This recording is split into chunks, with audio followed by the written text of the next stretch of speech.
Justice गोई को सदर जमहूरिया द्रौपदी मुर्मू ने एक तकरीब में ओहदे और राजदारी का हल्फ दिलाया। राष्ट्रपति भवन में मुनक्किदा तकरीब हल्फबरदारी में नायब सदर जमहूरिया जगदीप धनखड़, वज़ीर आज़म नरेंद्र मोदी, लोकसभा के स्पीकर ओम बिरला, मरकजी वज़ीर दाखिला अमित शाह, वज़ीर दिफा राजनाथ सिंह, मरकजी वज़ीर पीजी निडा, मरकजी वज़ीर कानून व इंसाफ अर्जुन राम मेघवाल, सबकदोश होने वाले चीफ जस्टिस संजीव खन्ना, कई मरकजी वज़रा, अदालत उज़्मा के साथ जजों और हाई कोर्ट के मुतादिद साबिक़ा जजों समेत दिगर मुअज़्ज़िज़ीन ने शिरकत की।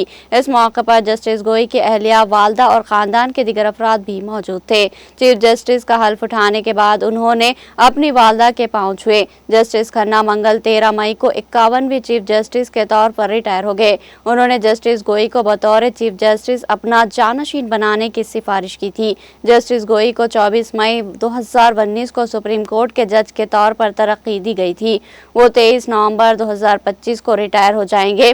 काबिल जिक्र है कि सुप्रीम कोर्ट में जजों की रिटायरमेंट की उम्र 65 साल है। जस्टिस गोई की बतौर चीफ जस्टिस तकर्री को अदालत उज़्मा की तारीख में संगमेल करार दिया जा रहा है, क्योंकि वो साबिका चीफ जस्टिस के जी बालाकृष्णा के बाद दर्जे फहरिस्त ज़ात बरादरी से ताल्लुक़ रखने वाले दूसरे शख्स है जो अदलिया में आला ओहदे पर पहुंचे हैं।